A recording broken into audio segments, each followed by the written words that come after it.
So what you're going to do is you're going to want to download the TourneyX Pro app, which is that one on the left.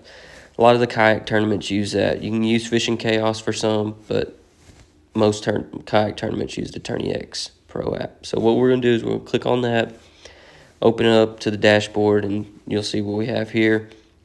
But basically, I'm going to kind of take you through the tourney registration part of it, and then we'll go through some of the other things. But there's year-long tournaments, there's monthly challenges, there's statewide challenges, there's nationwide challenges, and we'll kind of get into that a little bit later in the video. But basically, if you're looking for just a specific lake or just in your state, you'll click that little top right button and then go to select state. I'm from Texas, so I'll click Texas here and then we'll apply it. And so it'll just kind of show you everything that's going on around you, and you can go scroll all the way down and see. But the one that I wanted to suggest to you guys right now, I don't know if it'll still be up when I post this video or not, but there's a way to demo this app. And if you just go up to it and search demo at the top, it'll show you here that you can, and I've registered for it. But basically, you go to this, and this is basically what it would look like when you first register for a tournament. You click on that tournament, shows the start time, end time, contact email, number, and then in that description, you'll see a lot of the rules, if there's a meetup place before the tournament or anything like that that you need to figure out before if there's a captain's meeting. A lot of times they'll do a captain's meeting, whether that's on their Facebook page or whatever, and that's usually to tell you what the code is or tell you the rules, everything that you need to know going into the tournament. You'll scroll down, you'll see the entry fees.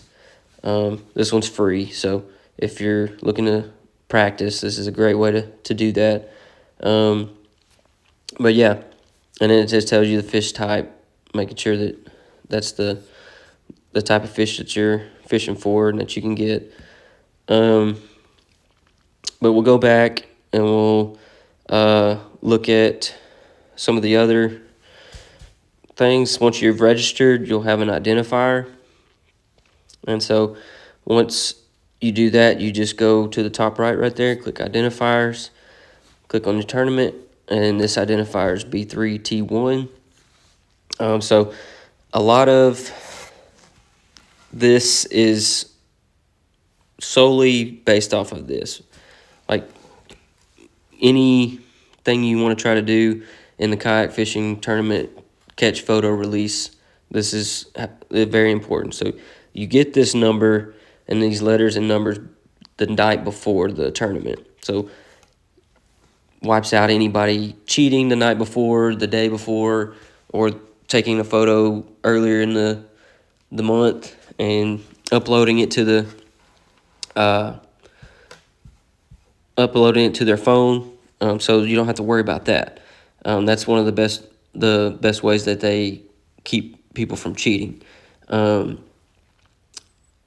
Basically, all you need to know is that this must be in the photo. So I've used different ways. I've wrote it on the back of my hand. I've wrote it on a card from Kayak Bass Fishing. And but what I've noticed is that I might invest in getting an ID card holder to kind of go on my catch board, which is what you're going to need as well. If you're wanting to do this tournament fishing, you need a catch board.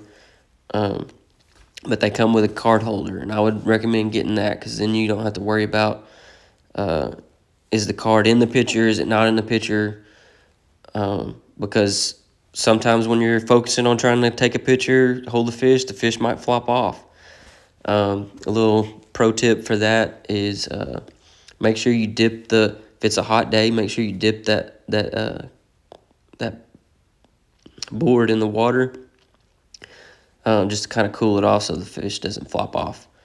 But biggest thing, make sure that identifier's in the photo.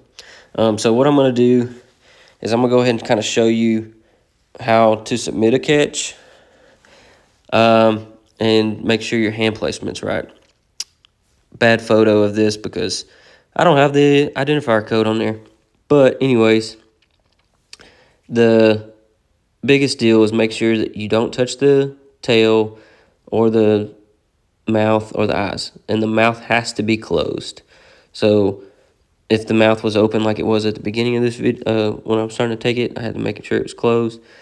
But anyways, you take a picture of it, snap it, go to the tournament that you're in, click browse, pick the photo, and then you'll see the inches there. It was 14.5, I believe. And they go by 0.25 increments. So whenever you're submitting your fish, click on the length box and then do 14.5. So, and then you just submit to the leaderboard. I don't really see a reason to submit to the live well,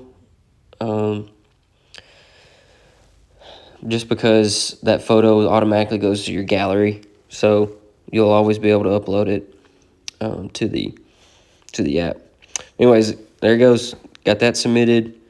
The next thing to do with that is if you want to manage that catch, you want to look at it and kind of maybe you messed it up, or maybe you want to go back and see how, maybe you submitted 2 of the same fish by accident, which they have ways to verify that. But anyways, you can go to that managed catch and adjust that.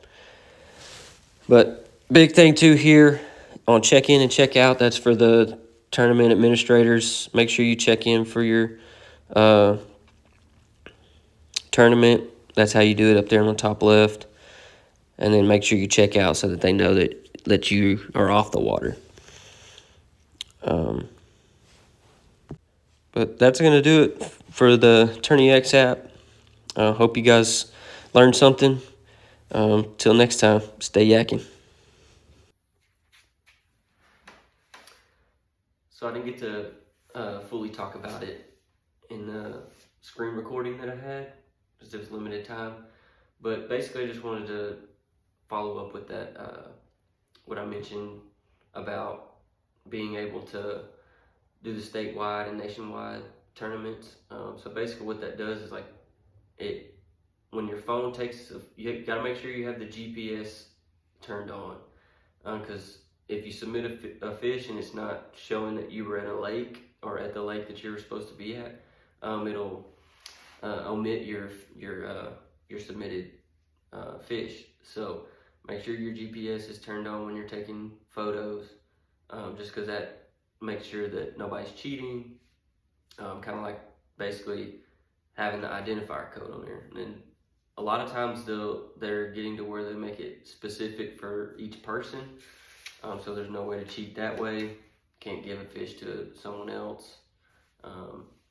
But anyways, that's the general idea, the way that identifier works and how they're able to utilize that GPS coordinates for when you submit the fish. So that's like whenever I check in or check out, it shows where I'm at, right? So if I were to upload a fish on the water, it would show me. Now, sometimes on the water, it does get to where you can't submit a fish. Just hold on to that photo, wait till you get to a spot that has more reception, and upload it then. But biggest deal on the nationwide and statewide tournaments is that's got to be a public body of water, and they'll have the rules and all that stuff in there, along with what they want you to do, because sometimes it'll just be specific lakes, or just have different requirements based off of that. Now, so keep that in mind whenever you're looking into those tournaments that you do. But a lot of that stuff is you're gonna find in the description and when you go to register for that tournament. But hope you can find some, get interested, and get started. But if anything, I hope this gets you guys out there. If I see you at any of the East Texas paddle sports tournaments, hit me up.